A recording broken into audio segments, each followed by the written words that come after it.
Após 2 anos, nós terminamos as investigações sobre o assassinato do policial militar Desante aqui em São Carlos. Ficou comprovado mesmo que ele foi morto por uma ordem do PCC vinda da capital. Essa ordem foi transmitida para a regional deles em Ribeirão Preto, que acionou o núcleo de São Carlos para que matassem um policial militar, qualquer um. Ele foi escolhido por ser o alvo mais fácil de todos.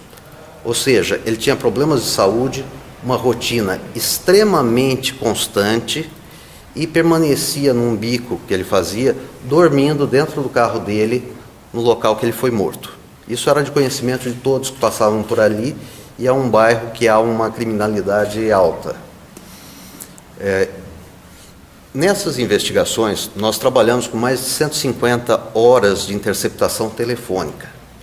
Com isso, conseguimos identificar todo o caminho dessa ordem, quem a recebeu aqui em São Carlos, e foi feito um trabalho de inteligência para identificar as pessoas que pertenciam ao PCC aqui na cidade naquele ano de 2012.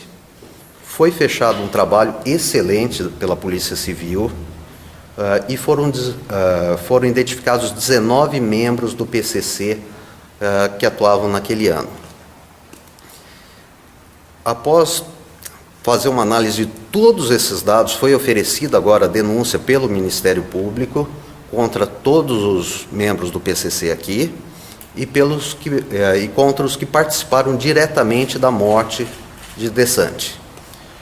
Infelizmente, houve um revés nesse processo que nos chamou bastante atenção, que o juiz encarregado do caso optou por rejeitar essa denúncia quanto aos crimes de formação de quadrilha e associação para tráficos de drogas, que foram fatos apurados também enquanto nós apurávamos a morte do Desante.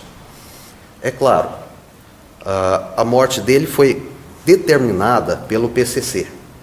Não há como separar a investigação da morte da formação dessa quadrilha, que tem como base principal o tráfico de drogas. O juiz, primeiramente, ele, no despacho dele, assume que a morte foi encomendada, determinada pelo PCC, em represália a uma ação da Rota na Grande São Paulo em 2012, que matou vários líderes do PCC. E no parágrafo seguinte, ele coloca: então, como se vê, não há nenhuma conexão, nenhuma ligação da morte do Desante com os crimes de formação de quadrilha e associação para fins de tráfico. Coloca também que o inquérito era exclusivo para apurar a morte de Desante, o que nós não conseguimos entender, porque se numa investigação nós verificamos outros crimes ocorrendo, é claro que nós temos que apurar. É igual, por exemplo, você está apurando um furto e descobre um homicídio.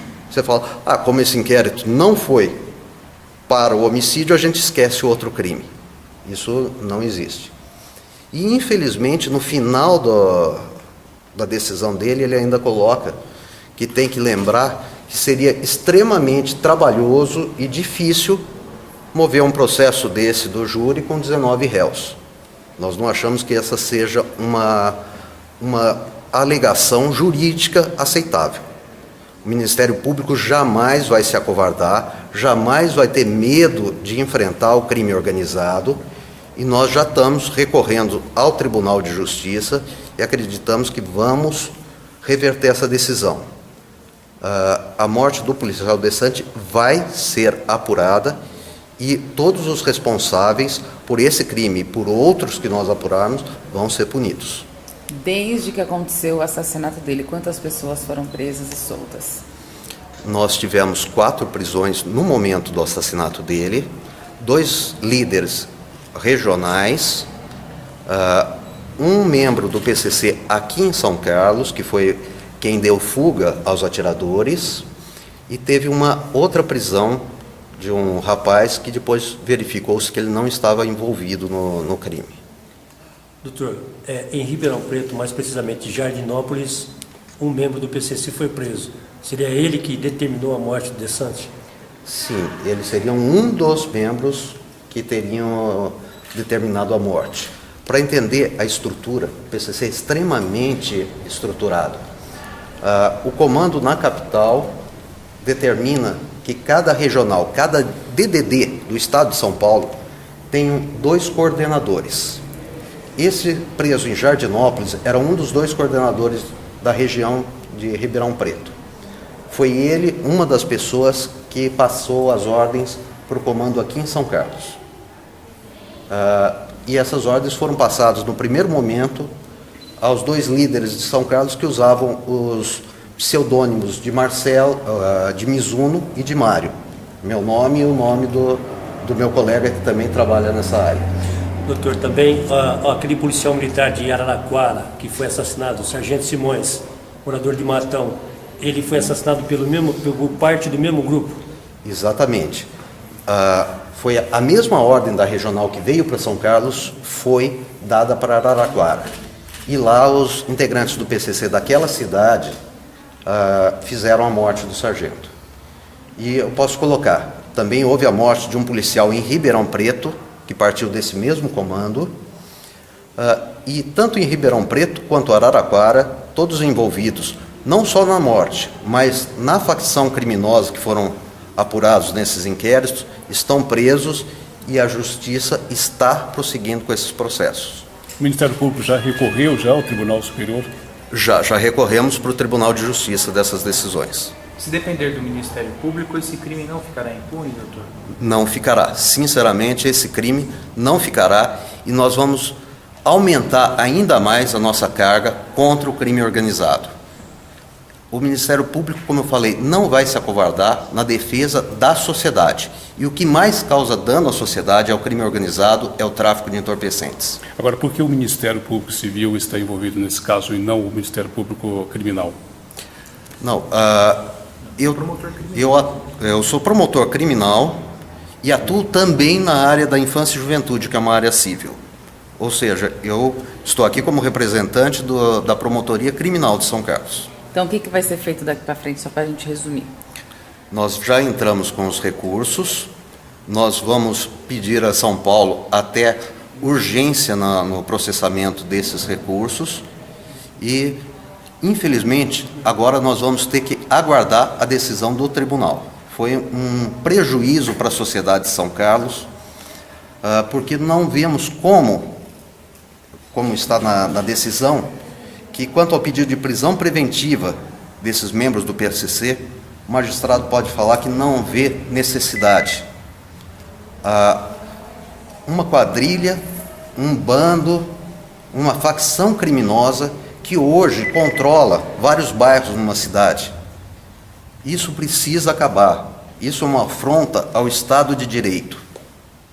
Nós temos que ter a força, a coragem e o desejo realmente de trazermos à nossa sociedade aquele Estado pacífico que ela já foi. Lembrando que São Carlos já foi uma das 10 cidades menos violentas do Estado de São Paulo. Essa conclusão do Ministério Público, até direcionando a autoria do crime, em que beneficia a família? Porque a gente sabe que ela pode, inclusive, pedir uma indenização por conta da morte do policial. Há um seguro feito pelo Estado de São Paulo para a morte de policiais militares em serviço ou em razão do serviço. Está sendo questionado pela Fazenda do Estado se o policial Desante foi morto em razão dele ser policial militar. Eu acredito que com todas essas provas que nós temos nos autos, está totalmente comprovado que ele foi escolhido única e exclusivamente por ser policial militar e ter uma saúde frágil e ser fácil de ser emboscado. Doutor, nós temos aí 5 pessoas que a gente sabe, 2 mulheres também presas, região leste e região sul de São Carlos. Seriam pontos que o PCC dominaria em São Carlos? Bem, nós temos uma influência muito grande do PCC no Jardim Gonzaga, que é no São Carlos 8, e em parte da cidade de Araci. Eu acho que essas seriam as principais áreas de atuação deles, e nós estamos tendo até alguns problemas no patrulhamento nessas áreas. Seria um confronto com a Polícia Militar, com quebradeira de viaturas, é isso? Exatamente. pedras sendo atiradas em policiais, em viaturas, para inviabilizar o patrulhamento. Só que isso é uma tentativa que não dará certo. O comando da Polícia Militar já se prontificou a aumentar o patrulhamento cada vez que acontecer um fato desses. Doutor Mário, só para ratificar, essas pessoas que participaram da morte do policial Desante, todas estão presas? Não. Nós só temos presos aqueles 3 primeiros que foram presos na época do homicídio. Ainda tivemos bastante dificuldade, que São Carlos foi a última cidade a decretar a prisão dos 2 líderes regionais. Doutor, qual que foi o juiz que não acatou o pedido do Ministério Público, a denúncia? O processo está tramitando pela 1ª Vara Criminal de São Carlos. Jornal DBC Web.